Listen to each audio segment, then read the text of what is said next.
So not to repeat on what's already been said, it's already been discussed in different presentations here today, but the fact is that data scientists waste much of the work on the plumbing, on the infrastructure, on the integration, on DevOps operations, and have less time to do the actual essence of the work, to develop the KPIs, to find the model, to tune it, and do all those kind of different works.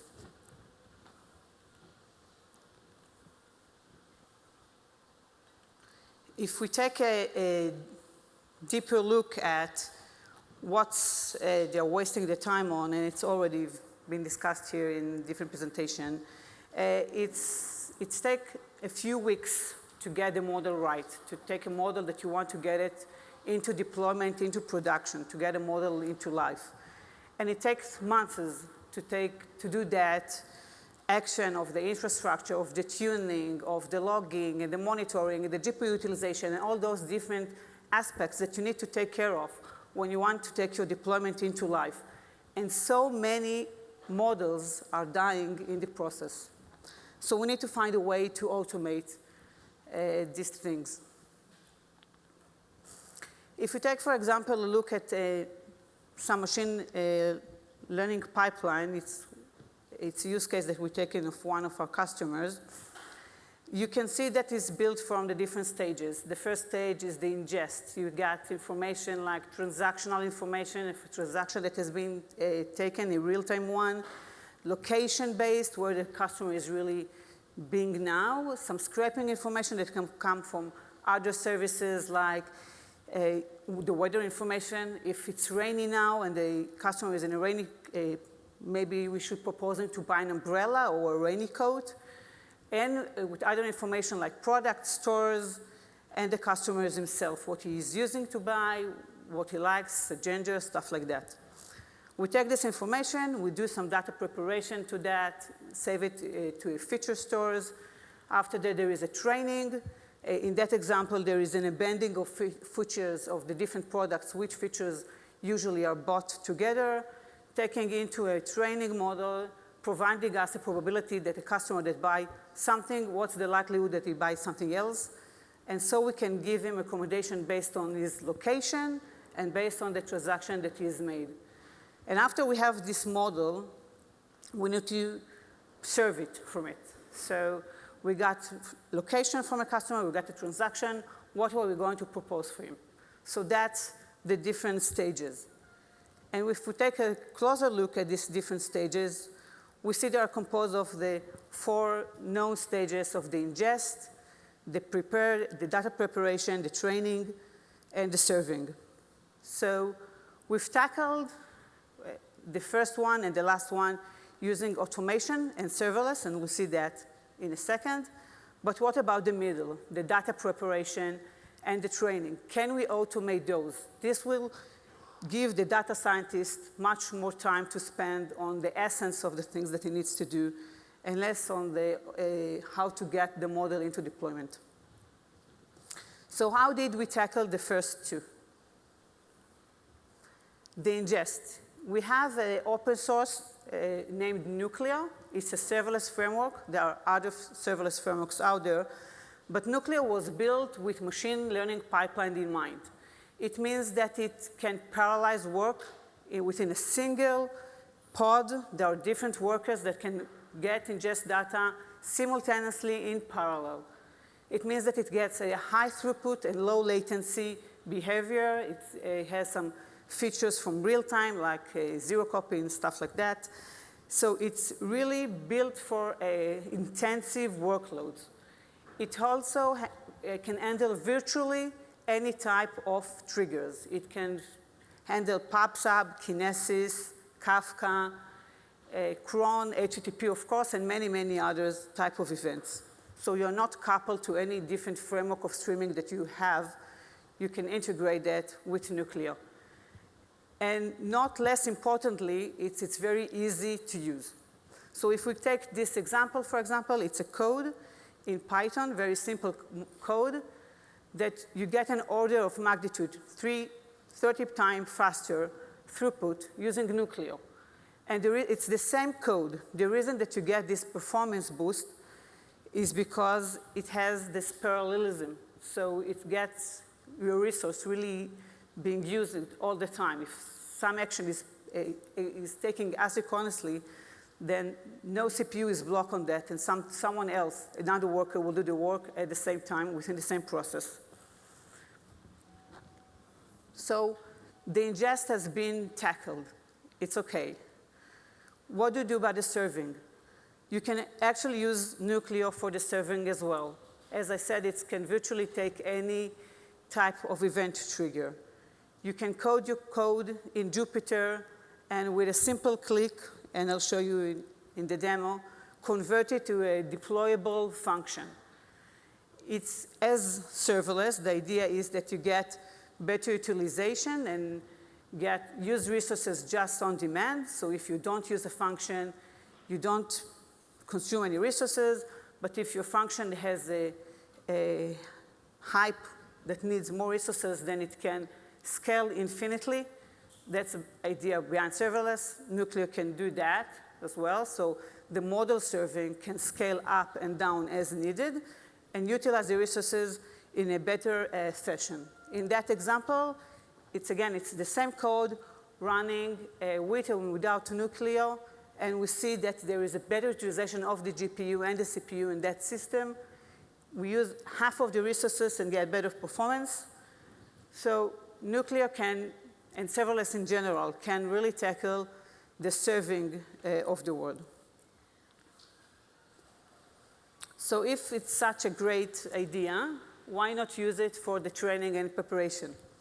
So if we're looking at the characteristics of the workload, those are very different from serverless today to what you need for data preparation and for the training. And when we think about serverless, the main idea is the scalability, the ability to scale resources to virtually infinite and to reduce them to zero if it's not needed. So there is the resource utilization, the scaling up and down. And also, you expect to not be worried about what needs to be, how to deploy, how to build the code. It's all being handled for you. So what's the differences in characteristics between serverless today and data preparation and the training? The first thing is the lifespan. Serverless function is used to be milliseconds to second. Data preparation jobs can take hours and longer than that. There is also the scalability. Scalability in serverless frameworks is usually using a load balancer sitting before the function themselves. Scalability of training and data preparation is very related to the engine itself. There is the shuffle, there is reduce, there is the ring all reduce. There are different ways to handle the scalability of data preparation and training of the data. The state serverless is usually stateless, while data preparations and training are, of course, stateful. They're preserving the state to a feature store. They're getting information for the feature store. It's very, very coupled to the data itself. And the input is different. An input for a function is an event. An input to a data preparation is a lot of data and the features, parameters. So can we take the notion of serverless and do that on training and data preparation? So the idea is yes, and we'll show that in a second. In the middle of the entire thing is the feature store. You have a different type of features. You have stuff that you need to access in real time. You have streaming information coming. You need to preserve information and get it out. You need a very fast and efficient model feature store sitting in between the different functions. And each functions may behave differently and scale differently. As we said, serverless for ingest and for serving can have just a load balancer in front of them, while different engines for training and preparation could have a different kind of scalability method.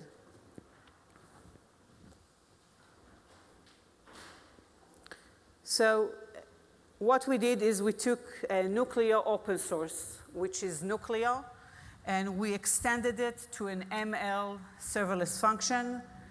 The idea is that at the bottom of everything is the data fabric. You need the shared data fabric between all those different serverless functions in order to coordinate and store information and have those different replications of the same serverless function be able to get those information out in a different way. We have 8 different engines that are already implemented, and I encourage you to get in and add more engines to that framework. We have Nuclio, which is an open source. We have for analytic, we have Spark, which uses a shuffle. We have Presto. We have Harvard using MPI jobs, and many others. And it's very easy to add more to them. So what we did is we take those different engines and we wrap them with an abstraction. Give the ability to have code the code once and use it on different engines. And we'll see that in a second. Now I take a simple code and run it on the different engines, like with 2 commands. And on top of this abstraction, there is an automation layer that abstracts the deployment of that code, the artifact gathering, the database, all those different notions. And you can use your normal IDEs like a PyCharm, or if you're used to work with Jupyter, you can use Jupyter using that ML functions. So with that, I'll go to the demo. I'll start with a simple function. I took the model, the hello world of the machine learning. It's the iris model, identify classification of a given flower, it's if in iris or not. So we see here, and I'll go through that, we have some notation of magics within the notebook itself for Nuclio. It's a way to deploy, make the function, the code within the Jupyter like a YAML that could be deployed using all those kind of notation, and we'll see that, how it works. So there is the pips that are relevant. I'll try not to reduce the network issues here. So there are different installations that are needing KF serving, XGBoost, and ML Run itself, which is the open source that I've just spoken about. Sorry. OK. So we see that the model is a very basic, sorry, it's, OK. OK. So we see that the model has 2 different handles. There is the train itself, which is called the load data set within it, because the iris model has the data set within. It's a very small data set. It's included within the model itself. So it's a very simple Python code. Nothing fancy about it. And what we see is that we use hyperparameters, and we create something which we call it's a new run. We give it the handle of the function that we want to invoke. The code is XGBtrain, as we've just seen. And we provide it with the hyperparameters that we want the model to run with. And we didn't provide it with a runtime. You see here, we did a Nuclio function run for the task we have just created. Let's try it over. OK, so we see here a notation of Nuclio commands, which means that when we'll create a Nuclio function out of that notebook, it will know how to build the YAML for that function, like what's its installation, if there is environment variable, stuff like that. And we'll see how it works. So it's the different installation that is needed for the functions and a base image. But let's first look at the function, the code itself. It's not a function yet. It's XGBoost training for in the iris model. It takes a different kind of parameters, do the training, loading the data set within the train itself. and we create an ML function out of it. So we see here that we created a new run, taking that code, the XGB train code, telling you where is the output path for the data in the model, and providing it with an hyperparams that we defined here. Can you see what I'm showing? Yes, great. So defining that function, we can now go and do run on that function. It's what we see here.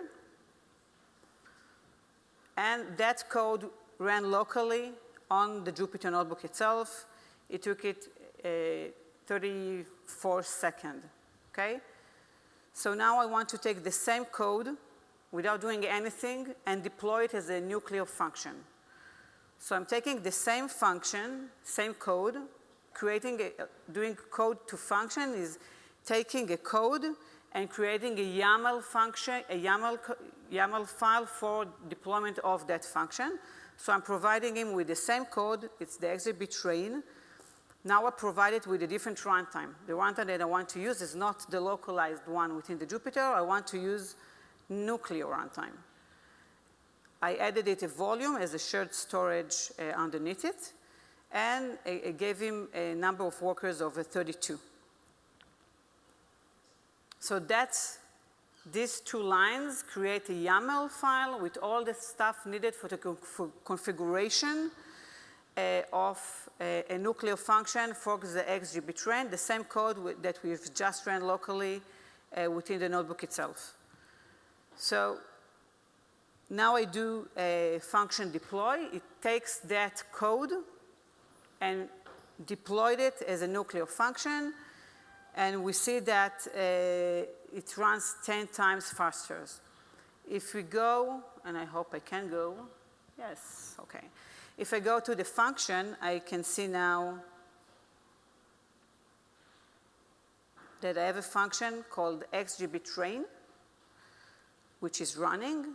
And I can go and see the different, this is the code that was created from the Jupyter notebook and the different configuration that we saw there with the different pip installs that was needed for that function.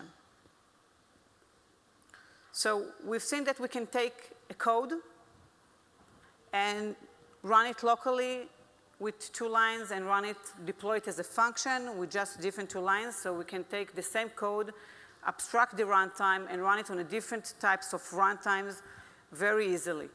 What we'll see here is how we can take that same code Nuclio function and deploy it as a model serving.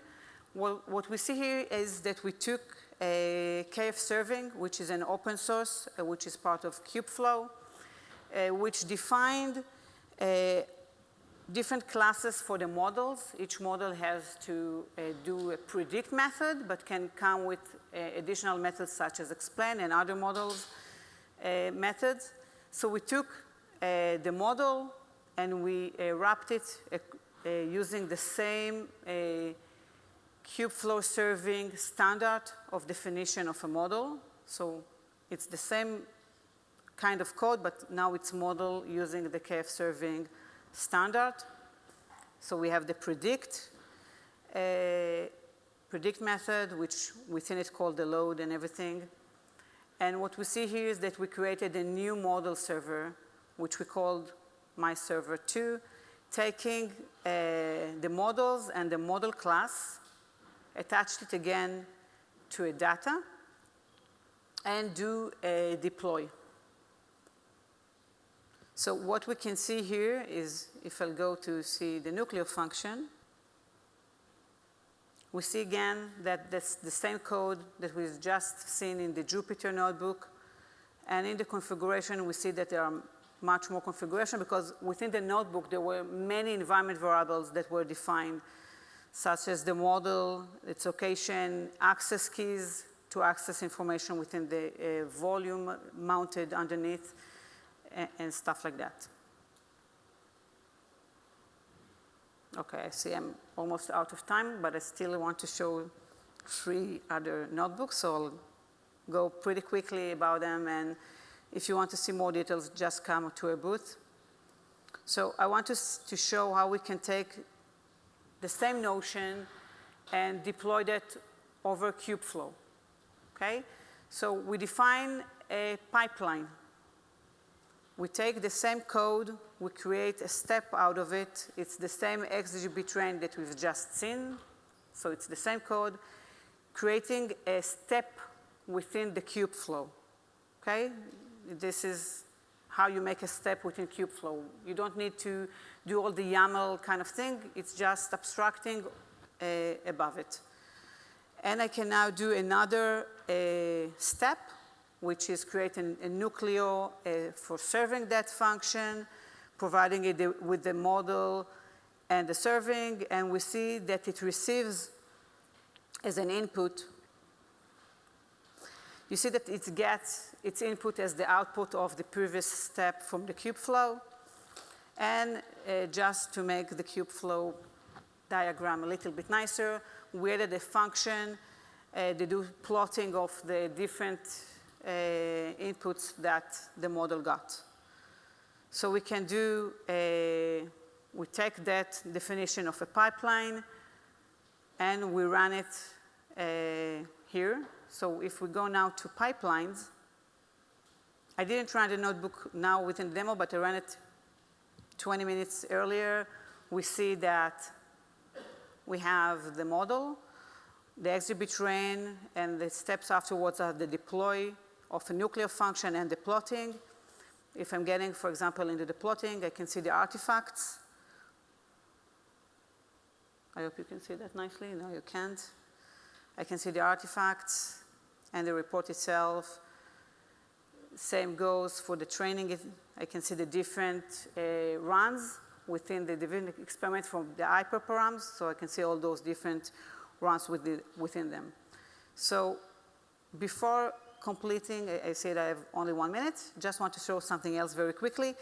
We saw the idea of the ability to run the same code in different kind of methods very simply. We showed it how it can run locally. It can run as a Nuclio function. It can be deployed as a model serving, and it can be part of a Kubeflow very easily, very automatic without a lot of hassle. But that was for machine learning. What about deep learning when we have a more complicated engines like Harvard? So I don't have really time to show that, but if you can see the notebook, I'll do it. We ran a job locally, and with the same code, we wanted to write it over Harvard with an MPI job runner. So the only thing that was needed is to say that the runtime is Harvard and provide the image to build that image on top of, because Harvard needs some different image. Provided the number of scale, and if you want GPU or CPU. And here you can see it's a run of Harvard. It was replicated across different nodes. The MPI job knows how to distribute to work. Each different frameworks knows how to do that for itself. So it knows how to distribute the work, and you see that the same thing was ran over different GPUs simultaneously. And we can see that the run and the artifact within it. So I'm out of time. I hope you had the time to see the easiness and the simplicity over the extending of Nuclio into machine learning functions. And if you want any more details, you can come to the booth and we can show the demos more into depth and get into the details of all of this. And before finishing, it's an open source on GitHub. You can really easily add some more engines to it and different abstraction over the data stores. So I encourage you all to do that. Thank you.